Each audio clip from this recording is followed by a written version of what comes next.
The missing recon team. The jungle of Vuruk 9 was alive with strange sounds, roars, hisses, screeches echoing through the thick red mist that covered the trees like blood. The Galactic Recon Team Bravo 17 had landed just hours ago, and now all that remained of them was silence. Their last transmission was a scream, then nothing. Not even static. The Galactic Union called an emergency meeting.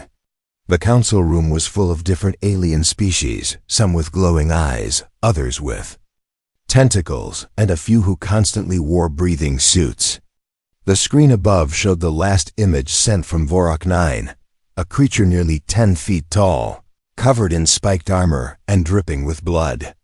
One of the council members, a blue-scaled being from the Zurax Empire, slammed his clawed hand on the table. "We warned you. That planet is ruled by apex predators. Nothing survives there." Another ambassador, from a jelly-like species called the Floon, bubbled nervously. "Why did we even go there? What were we hoping to find?" The silence was broken by a human voice. Calm. Confidence. Resources. Rare minerals. Data on predatory evolution. And a challenge. All eyes turned to Captain Rowan, the human representative. She stood with her hands behind her back, her uniform neat, face emotionless. She spoke again. "Send us. We'll recover what's left and finish the job." Murmurs filled the chamber. A few laughed. Some whispered to each other in disbelief. One insectoid diplomat leaned toward his neighbor and said, "They're suicidal. Do they think this is a hunting trip?" But Captain Rowan didn't react. She just waited. The council voted. In a surprising result, the majority agreed. Not because they believed in the humans, but because they wanted to watch them fail. A fleet of 3 human shuttles was approved. Each carried 10 elite soldiers. From Earth, soldiers who had fought on dozens of hostile planets. Soldiers trained for the worst environments in the galaxy. The landing was broadcast. Live on secure channels for scientific and political observation. Drones hovered above as the shuttles descended into the dense jungle of Vuruk 9. The environment was violent. Trees moved as if they breathed. Rivers bubbled with acidic foam, and shadows shifted like predators waiting to strike. Yet the humans looked relaxed. One of them, a tall man named Santos, smiled at the camera and said, "Smells like a grill out." The rest of the squad laughed. The last image the drone captured, before it lost signal, was the team walking into the jungle in formation. No fear, no hesitation. Then, silence. 3 days passed. Nothing came through. The council began preparing a memorial. Some species even started preparing speeches about the dangers of human overconfidence. On the 4th day, without warning, one of the shuttles re-entered orbit. The council's observation team panicked, expecting bodies. Instead, when the ship landed and opened its doors, the humans walked out alive, uninjured, and carrying crates. Captain Rowan greeted them. "Mission complete?" Santos nodded and opened one of the crates. Inside were slabs of cooked meat, neatly packed, steaming hot. The scent filled the air, rich and spicy. Some of the alien observers recoiled. One fainted. The meat wasn't from animals. It was from apex predators, ones no species had ever defeated. And now, they were having lunch. A human cook stepped forward and smiled. "We found their weak points. It took a few hours. Figured we'd bring back samples." The council was in chaos. News spread across the galaxy in hours. The species known for endurance, strategy, and stubbornness had done the unthinkable. They had entered a planet ruled by death, and came back with dinner. When asked why they did it, Santos just shrugged. "Back on Earth, we used to hunt things way worse than these: bears, wolves, giant cats. They were fast, smart, and deadly, and we still hunted them, not for fun, for survival." One of the alien reporters asked if he enjoyed it. He looked at her with a straight face and said, "Not really. But they tasted pretty good, especially roasted." The video went viral across the interstellar net. Billions watched as humans calmly discussed predator meat recipes. Some found it fascinating. Others found it terrifying. But one thing was now clear to every species in the galaxy. Humans were not prey. They were something else entirely. Panic in the Council. The return of the human team from Vorak 9 should have been a celebration, but what followed was something the Galactic Council had never faced before. Not awe, not respect, but fear growing like wildfire across every civilized world. Within hours of the footage being released, alien media channels exploded with reactions. Some called it bravery, others called it madness, but most simply couldn't believe what they saw: humans smiling while cooking beasts that had ruled untouched for centuries. Inside the central chamber of the Galactic Council, a wave of unease pulsed through the delegates. For the first time in decades, ambassadors and scientists gathered not to solve a crisis, but to understand a species that just made every apex predator in the known universe look like cattle. The floor buzzed with translated voices, urgent whispers, and paranoid glances toward the human delegation. Captain Rowan sat quietly in her seat, arms folded, while the room swirled with chaos. Ambassador Quithan from the aquatic Delari species stood up, his skin shimmering with nervous pulses, and demanded an emergency biological review of humans. He wasn't the only one. Representatives from 3 other systems requested restrictions on human expansion, citing unpredictable behavioral patterns and dangerously adaptable predatory instincts. Then the lights dimmed and a massive screen descended from the ceiling. What followed was not propaganda, but raw history, a visual record of Earth's past, displayed without edits, a courtesy extended only to high-trust species. The video showed ancient humans facing down predators without weapons. A man standing alone as a lion charged him, a group of early warriors surrounding a giant mammoth, a tribe stalking a saber-toothed cat through snow that reached their chests. The footage shifted to modern-time soldiers hunting crocodiles, people wrestling wild boars, survivalists living weeks in jungles where nothing else survived. Council members watched in silence, many turning pale or muting their translators. These weren't death rituals or sports. They were survival traditions. Earth was not a world where fear ruled.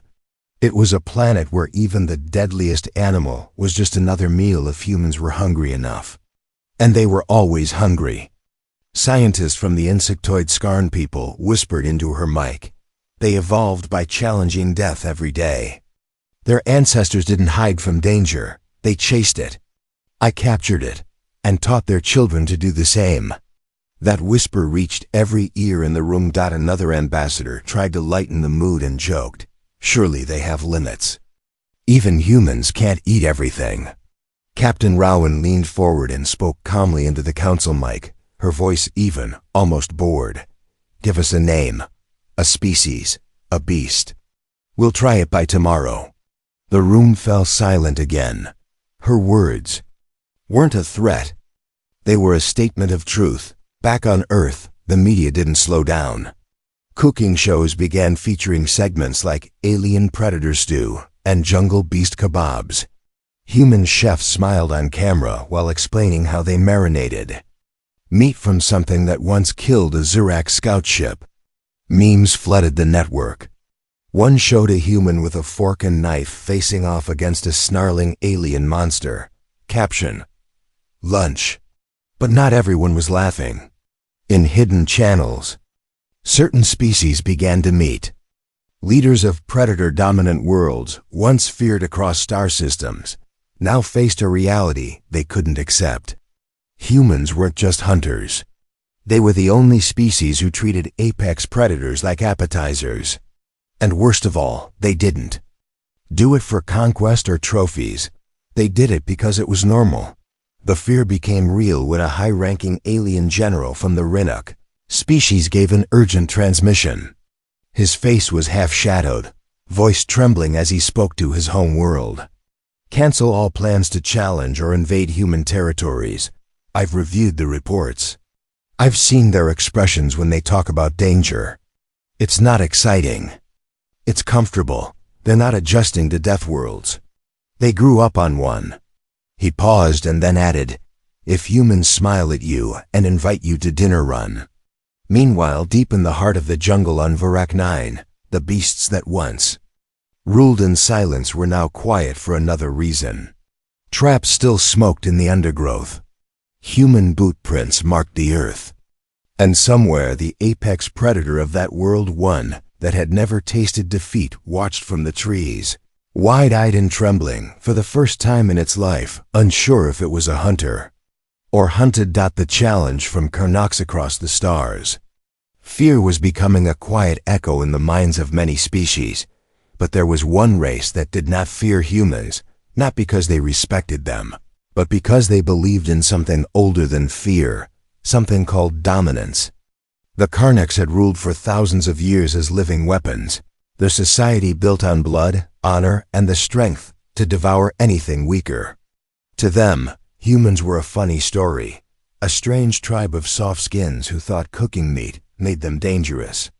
That belief ended when their high warlord sent a single message to Earth, recorded in a thick, guttural voice: we challenge you to the feast duel. One species eats, the other gets eaten. No weapons, no mercy, no retreat, the message echoed through human military and diplomatic channels, and for 48 hours, Earth gave no reply. Not because they were unsure, but because they were arguing over what sauce to bring. When the answer finally came, it wasn't a speech or a military threat. It was a 5-second video of a human slicing through a raw chunk of alien beast meat and saying, let's see how Karnax tastes. The duel was scheduled on a neutral planet called Varax's Prime. Its surface turned into a giant arena surrounded by thousands of delegates and warlords from across the galaxy. The rules were simple: one champion from each side. No armor, only basic tools, and the winner would prepare a meal from the loser. The Karnax sent Grakel, a 2-ton creature with bone-plated skin, burning eyes, and a hunger that made entire mining colonies vanish. He had never lost a challenge, never bled, never paused. Humans sent a woman named Commander Mara Clay, not because she was the strongest, but because she had once survived 46 days alone on a hostile moon by eating the beasts that hunted her every night. She walked into the arena wearing only lightweight gear and chewing on a strip of jerky made from a Vorak 9 predator. The fight began with no ceremony. Grakel charged, roaring like a storm, and Mara dodged, calm and quiet, circling like she was walking her dog back on Earth. Every move she made was measured, not wild. Every step was toward understanding her opponent. The Karnax fought with power and instinct, but humans fought with memory, planning, and patience. It became clear to the audience that Mara was not trying to win through brute strength. She was studying, waiting, gathering data with her eyes like a predator with a brain that never stopped calculating. Half an hour into the fight, Grakel started slowing down, confused that his attacks weren't landing. That's when Mara moved, fast, surgical. She didn't try to punch through him. She targeted joints, pressure points, weak spots between the bone plates. She used terrain dust to blind, rocks to trip, echoes to confuse. What began as a battle slowly transformed into a hunt, but it was Grakel who became the prey. His final roar was cut short by a blade sliding between his ribs, and the crowd went silent when it was over. Mara didn't cheer. She just looked up at the cameras and said, "Fire up the grill." That night, the Karnax flagship went dark. No transmissions, no responses. No one had ever cooked one of their own before. When images surfaced of Mara calmly preparing seasoned meat from a creature once called Death Incarnate, the galaxy didn't just tremble, it reevaluated everything. Humans had not only accepted the ancient challenge, they redefined it. They didn't just win. They plated their enemy and served it with mashed roots and spices at the edge of the arena. A small species called the Hetheri, barely 4 feet tall and peaceful by nature, watched the humans in silence. One of them whispered to his elder. "Why aren't they afraid of death?" The elder replied with trembling hands. "Because death is just a recipe to them now." The galaxy finally understood. Humans weren't trying to prove they were better. They were proving they belonged at the top. And the way they proved it wasn't with armies or conquests. It was through something far older, something simple, something terrifying. They ate what threatened them. And if they could do that to the Karnics, they could do it to anyone's secrets of human biology. They called it an anomaly at first. A glitch in the evolutionary code, something that made no scientific sense, but could not be denied anymore. After the duel with the Karnics, the Galactic Union ordered a full biological and psychological investigation into the species known as Homo sapiens. At first, it was presented as routine, just another study to calm public fear. But behind closed doors, the council was shaken. Predators were retreating, warrior species were falling silent, and planets once ruled by fear had begun sending requests for human alliances not out of diplomacy, but out of survival instinct. The task was given to Dr. Corin Sith, a leading bioneural researcher from the mind-clustered species of Nivalis Prime, known for dissecting dangerous species with emotionless precision. He had studied creatures that melted steel, beasts that thrived in volcanic acid, and parasites that fed on gravity itself. But what he found inside a human corpse chilled even his triple-layered heart. It wasn't the muscle density, though that was shockingly adaptive. It wasn't the bones, which were lightweight yet capable of absorbing punishment, that would shatter. Titanium. It wasn't even the nervous system, which somehow slowed time perception under threat. It was the gut. The stomach was filled with chemical resilience unlike anything ever seen. Its lining could handle toxins from 6 different predator classes. Its bacteria adapted faster than nanotech, and it didn't just neutralize poisons. It digested them and stored the information for next time. Scans revealed adrenal systems that didn't just spike under fear. They sharpened thinking, improved memory recall, and in extreme cases triggered cell repair. That wasn't a fight-or-flight system.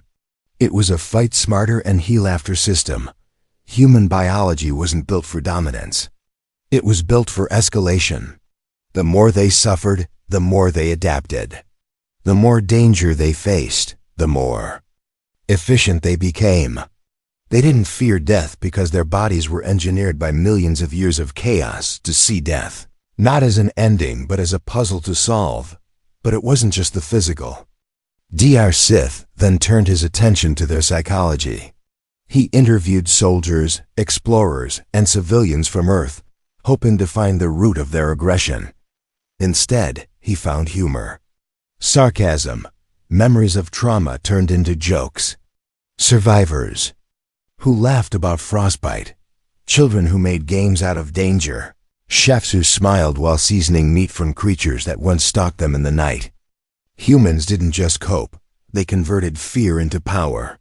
They didn't just endure suffering, they made it useful. They called it grit. The galaxy called it madness. In one interview, a human colonist told Dr. Sith about his great-grandfather, who once broke both legs in a forest full of bears. Instead of panicking, he made a spear from a tree branch, crawled for 2 days, killed a bear, and then used its fur for warmth until help arrived. When asked why he didn't give up, the man simply replied, because that's what he would have done for his family. And dinner, another subject, a young human marine, explained how she survived a crashed shuttle on a poison-covered moon. She didn't wait for rescue. She tested every plant until she found one she could eat. She made filters from her clothes. She built traps. By the time her squad found her, she had turned predators into supplies. She was 19. Dr. Sith recorded everything and sent it back to the council with a simple message. They are not evolved for peace. They are not designed for war. They are made for pressure. Put a human in a soft world and they grow bored. Put a human in a hard world and they take over.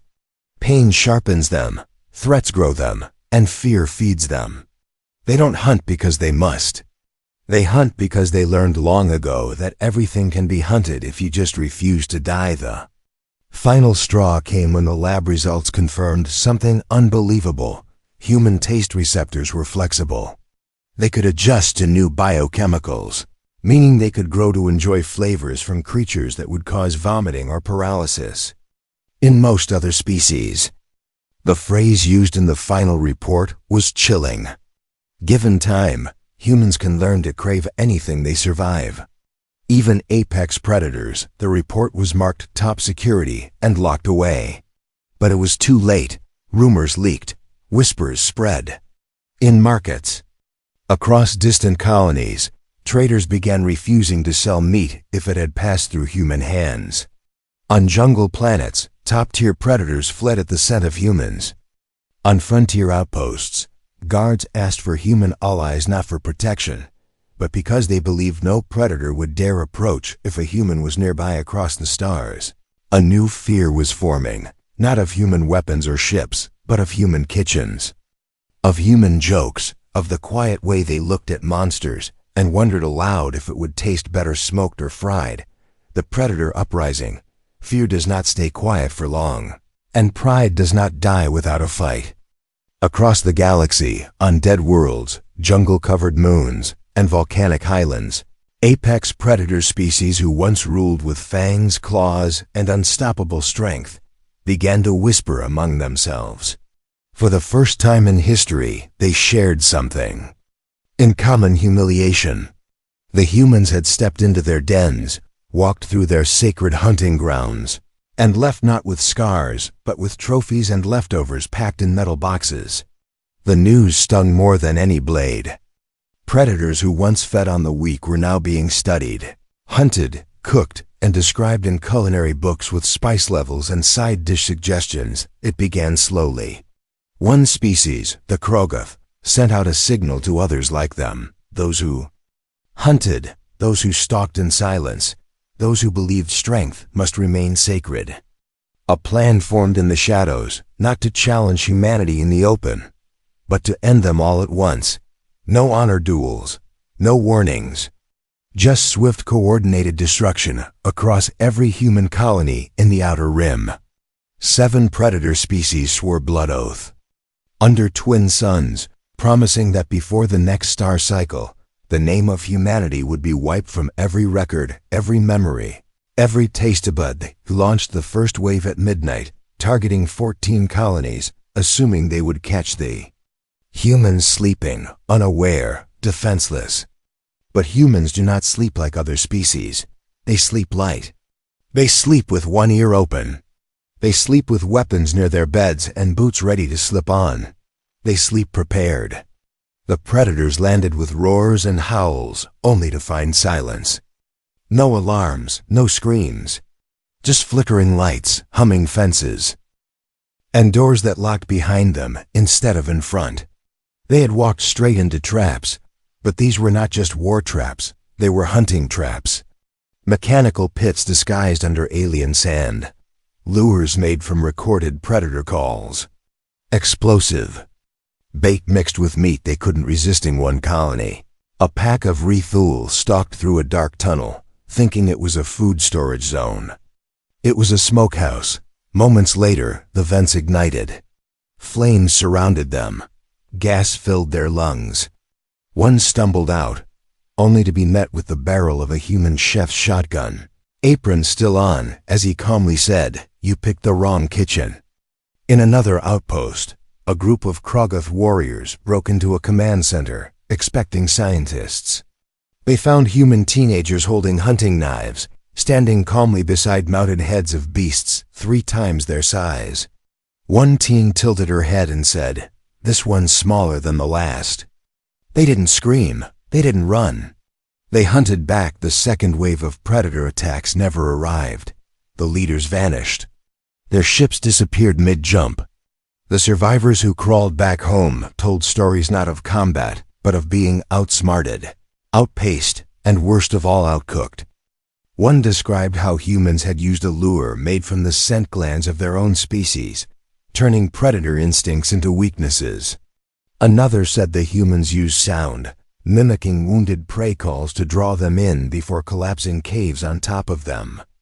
One predator screamed in a broadcast, "They make war like they make food slow, patient, deadly, and with flavor." The Galactic Council, which had remained silent for weeks, now received hundreds of desperate requests from outer systems begging for human advisors. They didn't want protection. They wanted a strategy. They wanted to understand how humans thought, how they planned, how they saw death not as an ending but a tool. Ambassadors from once proud hunter species lowered their heads and sent peace. Offerings made of meat and spices, hoping the humans would accept them as friends rather than ingredients. But Earth didn't respond with threats or boasts.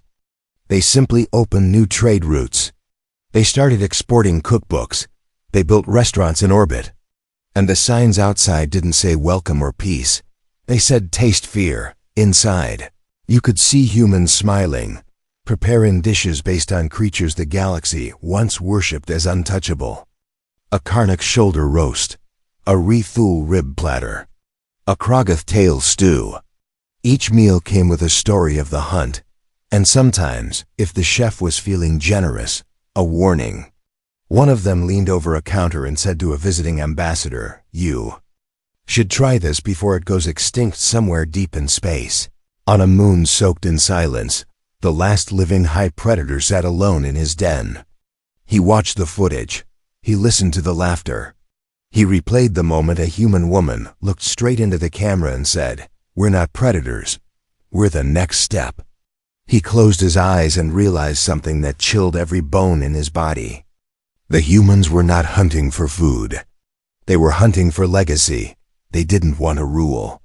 They wanted to be remembered as the species that laughed in the face of death and cooked it with garlic and fire. Galactic fear syndrome. At first the galaxy laughed, and then it stared, and then it whispered, but now it had gone quiet.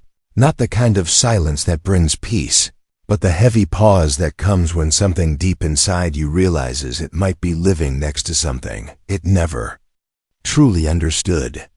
Across the civilized worlds, in schools, in war rooms, in embassies and marketplaces, a new term began to appear in private messages and hidden research logs: Galactic fear syndrome, a phrase used to describe the rising anxiety surrounding one species that had not conquered the stars with fleets or fire, but with firewood teeth and an appetite for the impossible. Humans were not attacking planets. They were not spreading empires. They were not forcing treaties or demanding tributes. Yet one by one the older apex species began retreating, some vanishing into their home worlds, others locking their borders, not from political threat, but from the quiet dread that maybe this smiling, laughing, storytelling species wasn't just another newcomer, but the silent replacement for everything that once ruled by clawing the council chambers. Things changed. When a human walked into the room, voices dropped. When a human offered a handshake, some hands hesitated.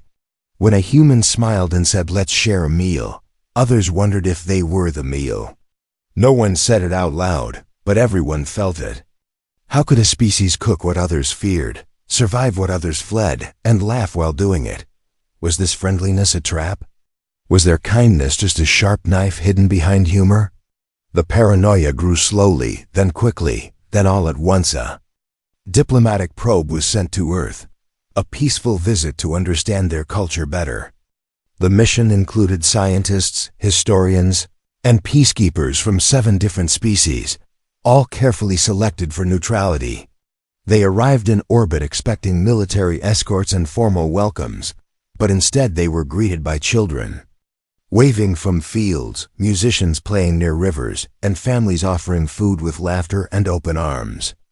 The aliens didn't understand the meals, couldn't read the jokes, didn't know how to process the loud joy mixed with casual strength.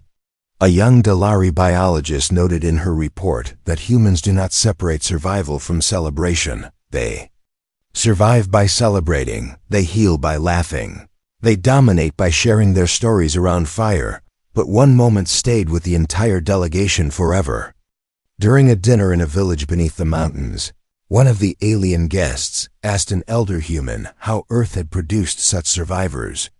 The old man, gray-haired and scarred from something no one could name, just smiled and said, "We come from a place where everything tried to kill us, the weather, the land, the animals, even each other. And when it didn't kill us, we turned it into soup." The aliens chuckled, unsure if it was a joke. He wasn't laughing when the delegation returned to their ships. They brought more than reports. They brought doubt, fear, the kind of fear that doesn't scream or panic, but creeps under your skin, and asks what if the galaxy's most dangerous predator is the one that doesn't roar? What if it's the one that invites you to dinner with warm eyes and steady hands? Some species began building defenses near human space, quietly reinforcing their fleets while pretending to discuss trade.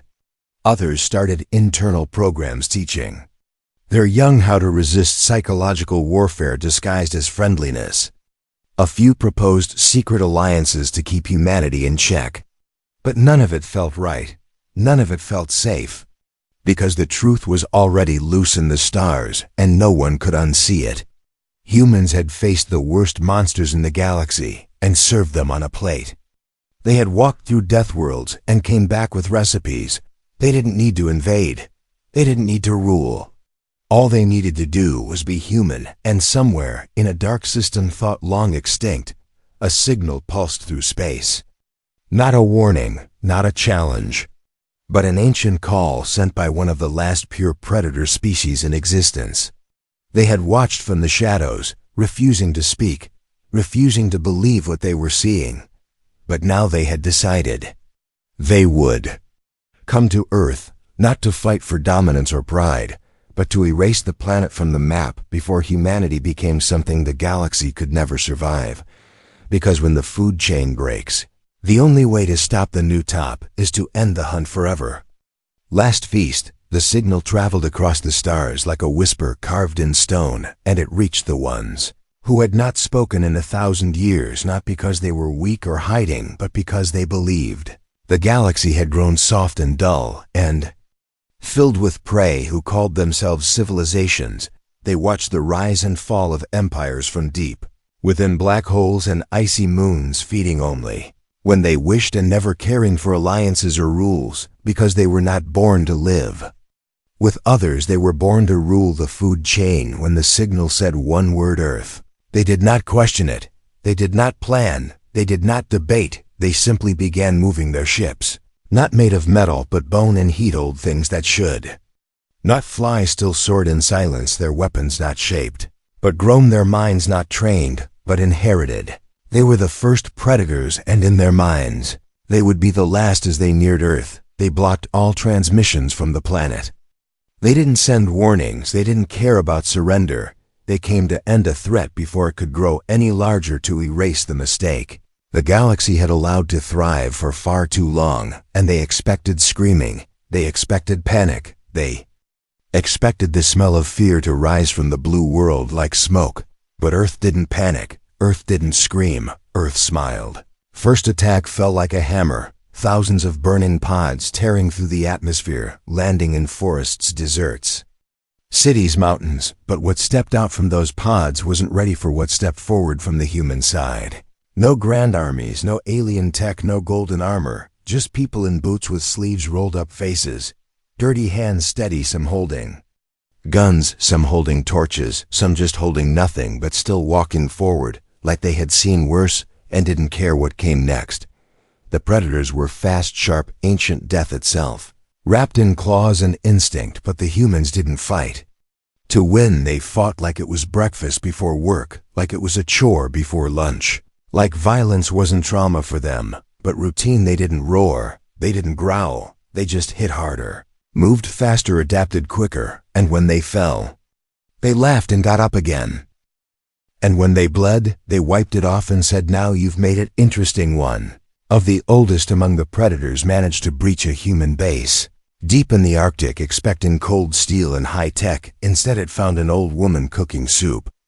Beside a fire, she looked up at the beast, her eyes tired but calm, and said, "Dinner's almost ready." The predator hesitated, not from fear but confusion. It had killed gods, it had destroyed suns, but this woman looked at it like it was a child lost.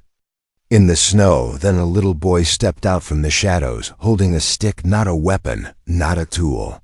Just a broken branch, and said, "We already ate your kind. Last winter Mom made stew." It took a second for the predator to understand, and by then it was too late. Across the world, predators fell not because they were outgunned, but because they were outlived. Humans didn't just fight harder, they fought smarter. They fought with memory, with pain, with humor and rage. They fought not just to survive, but to teach something. Even death had to learn. Humans don't fear the hunt, they become it. And then came the moment the galaxy would never forget. A live transmission broadcasted from Earth, hacked into every major channel. No threats, no speeches. Just a man sitting on a log in the ruins of what had been a battlefield. He looked straight into the camera and said, "We didn't start this, but we finished it like we finish everything. We're not here to scare you, we're just hungry for challenge, for meaning, for something that fights back. And when we find it, we don't run, we set the table."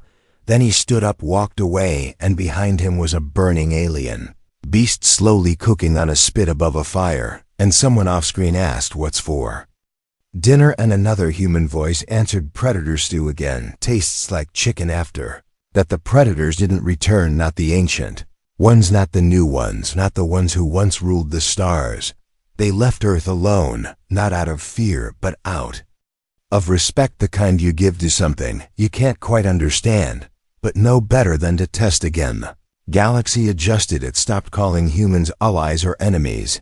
It started calling them something else entirely: survivors of everything, warriors without ego, predators who didn't hunt for fun, but because the hunt was their way of connecting to the universe, of proving they were still alive, and that nothing out there could kill the fire they carried inside. And so the galaxy changed. It grew quieter around Earth. Trade continued, but with more caution, more curiosity, and every time someone met a human for the first time, they asked one question before anything else: "Have you eaten yet?" The end